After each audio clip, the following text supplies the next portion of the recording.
Diriwayatkan oleh Imam Ahmad bin Hanbal dalam musnadnya bahwa ada seorang laki-laki yang bernama Nuaiman. Ini Nuaiman di kehidupan Rasul sallallahu alaihi wasallam ada orang yang seperti itu gitu. Orang yang sering minum minuman keras. Rasulullah SAW marah, murka. Rasulullah kalau yang berhubungan dengan Rasulullah tidak marah. Tapi kalau sudah berhubungan dengan agama, Rasulullah SAW adalah orang yang paling marah, orang yang paling istiqamah dalam kebenaran. Maka Rasulullah panggil Nuaiman, apa yang kau lakukan? Dia katakan, aku minum minuman keras ya Rasulullah. Rasulullah cambuk dia. Kemudian dia bertobat kepada Allah. Kemudian ketahuan lagi minum. Kemudian dicambuk lagi oleh Rasulullah SAW. Sehingga sebagian sahabat memukul dia dengan pukulan yang banyak. Sehingga apa yang berlaku? Sebagian sahabat mengatakan, la'natullahi ala Nuaiman. Semoga Allah melaknat Nuaiman. Dia mempermainkan Rasulullah. Dia bilang sudah mau taubat tapi minum lagi. Dia bilang sudah mau taubat tapi minum lagi. Maka Rasulullah SAW mengatakan, la tal'anuh fa innahu yuhibbullah wa rasulah. Kata Rasulullah, jangan kamu laknat Nuaiman, karena dia itu cinta sama Allah, cinta sama Rasulnya. Dalam riwayat dia dicintai Allah dan dicintai oleh Rasulnya Muhammad sallallahu alaihi wasallam. Ibn Majah menceritakan bahwa Nuaiman ini pernah suatu waktu diajak oleh Sayyidina Abu Bakar pergi ke negeri Syam.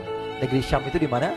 Seperti yang diceritakan tadi, antara daerah Suriah, Lebanon, Yordania, kemudian Palestina.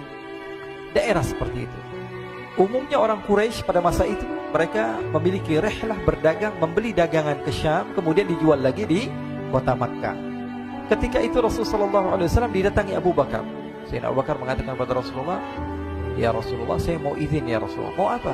Saya mau ajak dua sahabat kamu ini ikut berdagang ya Rasulullah. Siapa kata Rasul? Nuaiman. Kata Rasulullah SAW, Nuaiman kamu mau ajak? Mau ngapain? Biar seru-seruan aja ya Rasulullah. Kata Rasulullah, ya sudah, saya izinkan kamu bawa Nuaiman. Ketika itu Sayyidina Abu Bakar membawa Nuaiman sama satu sahabat namanya Suwaibid ibn Harmalah. Siapa namanya? Suwaibid ibn Harmalah. Ini sahabat Rasulullah SAW yang memiliki sifat yang berbeda-beda. Kalau Nuaiman ini aneh. Pernah Rasulullah SAW dibawain makanan banyak, dikasih Rasulullah, dikasih sahabat semua. Semuanya sudah makan, tiba-tiba si Nuaiman ini, sahabat Nabi Nuaiman mengatakan kepada Rasulullah, ya Rasulullah, ini yang penjualnya, tolong kau yang bayar ya Rasulullah. Makanan udah habis. Makanan udah habis. Rasulullah SAW bingung, saya yang bayar. Akhirnya Rasulullah katakan kepada sahabat, ayo keluarkan uang, kita patungan, kita bayar. Rasulullah aja dimainin, apalagi kita orang. Sallu ala Nabi Muhammad. Nuaiman diajak Sayyidina Abu Bakar. Kata Rasulullah SAW, benar kamu mau ajak Nuaiman? Iya ya Rasulullah. Diajaklah. Diceritakan dalam riwayat Ibn Majah, diceritakan juga dalam Siyar A'lam An-Nubala, diceritakan juga dalam musnadnya Imam Ahmad bin Hanbal, dalam riwayat Imam Ahmad bin Hanbal. Maka diceritakan Nuaiman diajak oleh Sayyidina Abu Bakar. Sesampainya di negeri Syam, semua dibagi tugas. Fulan bin Fulan kerjaannya ini, Fulan bin Fulan kerjaannya ini, semua memiliki kerjaan. Nuaiman tanya, wahai Abu Bakar, kerjaannya saya apa wahai Abu Bakar? Kata Sayyidina Abu Bakar, kamu mau ngapain terserah kamu wahai Nuaiman. Yang penting kamu ikut saya kan. Kemudian satu di antara mereka namanya Suwaibid ibn Harmalah. Ditanya oleh Sayyidina Abu Bakar, wahai Suwaibid, kamu mau kerjaan apa? Kata Suwaibid, terserah kamu wahai Abu Bakar. Kata Sayyidina Abu Bakar, kamu menjaga makanan, karena saya tahu kamu ini adalah orang yang senantiasa menjaga amanah. Suwaibid ini kalau disuruh maju dia maju, disuruh mundur dia mundur, disuruh ke kanan dia ke kanan, disuruh ke kiri dia ke kiri. Orang yang ikut aja. Kalau Nuaiman beda, disuruh maju dia ke belakang, kasih sen kanan ke kiri belok. Nuaiman itu orang yang berbeda. Maka Suwaibid mendapatkan tugas, semua mendapatkan tugas kecuali Nuaiman. Sehingga ikhwani, apa yang berlaku, apa yang terjadi? Sayyidina Abu Bakar pergi sibuk dengan kesibukannya, sehingga datanglah waktu siang. Nuaiman sudah lapar. Nuaiman cari makanan. Dia nggak punya uang, diajak Sayyidina Abu Bakar tapi tidak diberikan uang.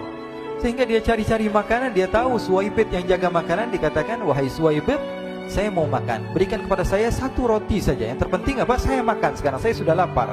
Kata Suwaibid, ya Allah Nuaiman, kita tunggu Abu Bakar saja sehingga dia datang, karena ini amanat.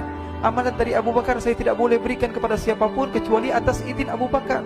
Kata Nuaiman, kasih saya makanan, kalau tidak saya bikin masalah sama kamu. Merah wajahnya Suwaibid, karena dia tahu, jangankan saya, Rasulullah jadi mainin. Bingung, apa yang harus saya lakukan? Akhirnya Nuaiman bilang, gampangannya aja, kata Nuaiman, kamu kasih saya makanan, atau kalau tidak saya bikin masalah sama kamu. Bingung Suhaib pikir panjang. Setelah itu dia katakan, ya sudah Nuaiman, saya tetap mau jaga amanah Abu Bakar, karena saya takut ini adalah perintahnya Allah, perintahnya Rasulullah SAW, dan perintah daripada Abu Bakar, sahabatnya Nabi. Kata Nuaiman, kalau memang begitu kamu maunya, ya sudah, berarti kamu ngajakin berantem sama saya. Nuaiman pergi ke pasar. Dia cari-cari tempat penjualan hamba sahaya. Dia lihat-lihat beberapa hamba sahaya. Ini berapa harganya? Ini katanya 10 qalanis.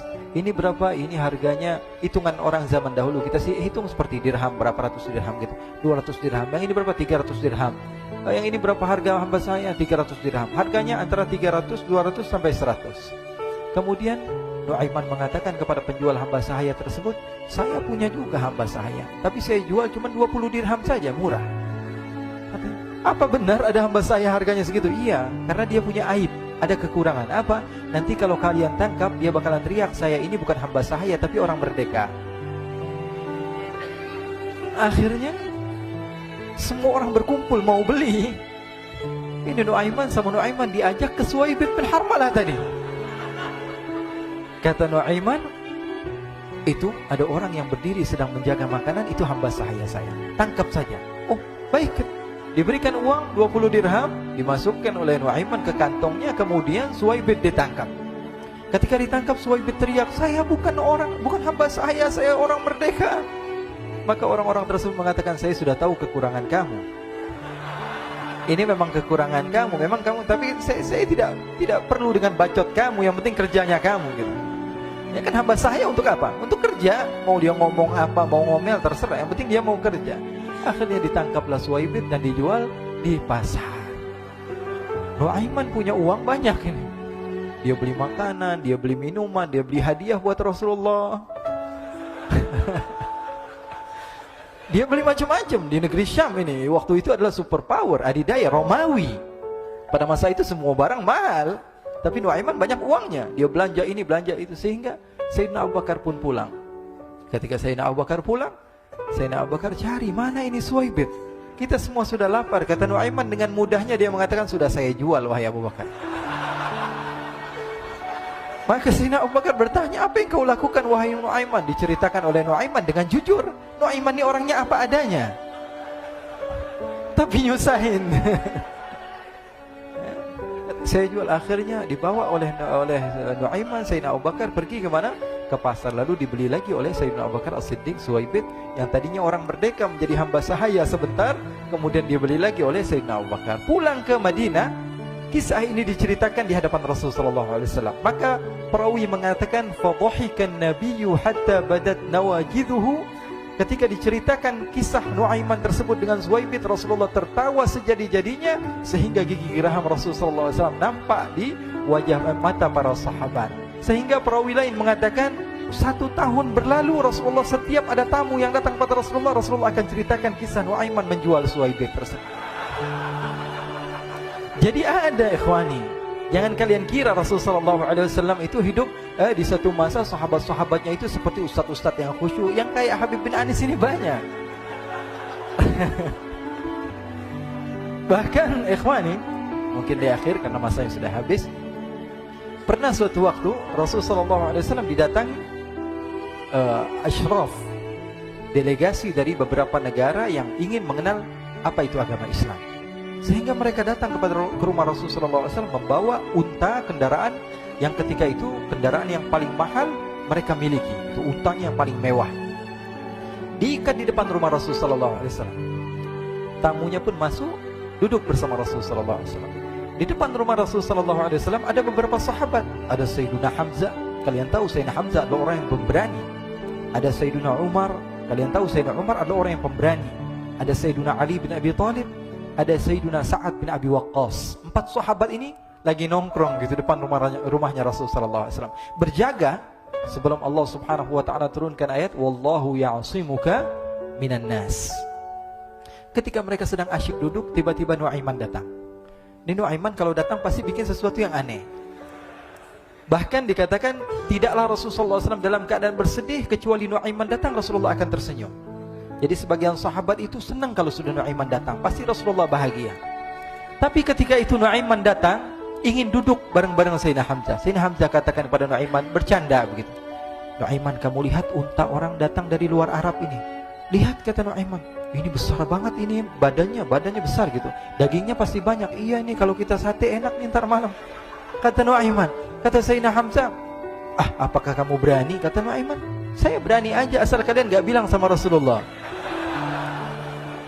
Kata Sayyidina Hamzah, benar wahai Nuaiman, benar kan? Akhirnya Sayyidina Hamzah lupa masalah itu, cuma bercanda-bercanda saja. Sayyidina Hamzah lagi asik sama Sayyidina Umar, Sayyidina Ali. Tiba-tiba apa? Ternyata ketika dia melihat unta tersebut sudah pisah antara kepala sama badannya. Nuaiman mengatakan, wahai Hamzah, ini unta saya sudah potong, saya mau pergi sebentar. Kalau Rasulullah cari saya, tolong jangan beritahu di mana saya. Nanti kalau keadaan sudah aman, mari kita nyate bareng-bareng. Ini ada yang seperti itu di zaman Rasulullah SAW. Maka dia pun berlari dan berlari mencari satu tempat supaya Rasulullah SAW dia selamat daripada Rasulullah SAW. Sehingga Sayyidina Hamzah bingung, ini kalau Rasulullah keluar gimana? Ada Hamzah Asadullah, ada Ali bin Abi Thalib, ada Umar, gak bisa jaga kendaraannya, tamunya Rasulullah Sallallahu Alaihi Wasallam. Akhirnya benar apa yang terjadi, ikhwani. Rasulullah SAW tamunya mau pulang. Ketika dia buka pintu tamu melihat apa? Untanya sudah begitu. Mereka teriak, wa naqatah, unta kami wahai Muhammad. Baru mau kenal Islam, unta kami, kendaraan kami sudah dibuang. Rasulullah SAW lihat Sayyidina Hamzah, lihat Sayyidina Ali.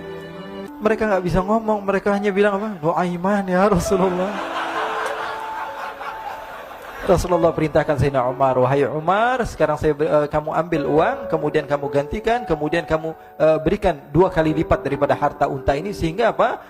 Agama Islam tidak didengar dengan sesuatu yang tidak baik di luar sana. Akhirnya diberikan harta, diberikan unta yang baru dan diberikan harta yang lebih untuk orang tersebut, sehingga orang tersebut tidak menjelek-jelekan agama Islam. Kata Rasulullah SAW, dan sekarang waktunya kita balas dendam sama Nuaiman.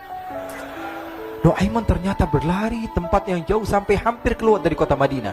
Dia dapatkan seorang sahabat Nabi yang hadir juga dalam peperangan Badar, namanya Al-Miqdad bin Al-Aswad. Siapa namanya?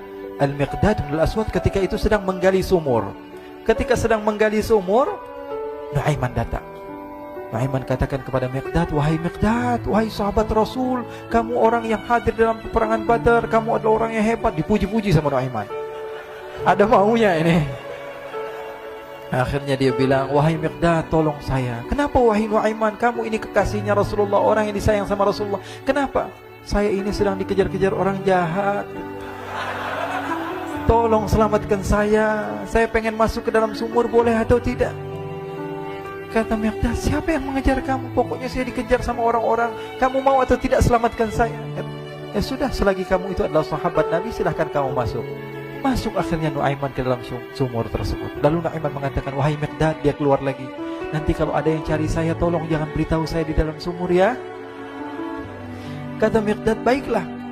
Kata Nuaiman, siapapun yang bertanya tentang saya, kamu tidak akan kasih tahu? Iya, kata. Walaupun Rasulullah yang tanya saya? Katanya, enggak mungkin Rasulullah datang ke tempat sejauh ini. Iya, walaupun Rasulullah. Akhirnya masuk Nuaiman. Setelah beberapa menit, Rasulullah dan rombongan benar datang. Miqdad bingung ini. Ini kenapa Rasulullah datang ke RW kami ini? Ada apa yang Rasulullah sampai sejauh ini? Ditanya, ya Rasulullah, ada apa ya Rasulullah? Kata Rasulullah, saya cari Nuaiman. Di mana Nuaiman? Inna lillah, kata Miqdad. Enggak dijawab ini Rasulullah. Kalau dijawab saya ingkar janji. Akhirnya apa dia katakan? Wahai Rasulullah, mata saya tidak memandang kepada Nuaiman, tapi tangannya nunjuk ke dalam sumur. Sahabat. Apa dia bilang? Mata saya tidak melihat kepada Nuaiman, tapi tangannya nunjuk ke sumur. Akhirnya dibuka sama Rasulullah, Nuaiman muncul. Kata Rasulullah, Nuaiman, kamu bikin malu saya, wahai Nuaiman. Ya Rasulullah, yang bersalah bukan saya, tapi orang yang mencari saya bersama kamu, ya Rasulullah. Akhirnya Rasulullah nengok siapa, ternyata Nuaiman sudah lari kabur. Sallu ala Nabi Muhammad. Kisah-kisah seperti ini sebenarnya banyak sekali, ya.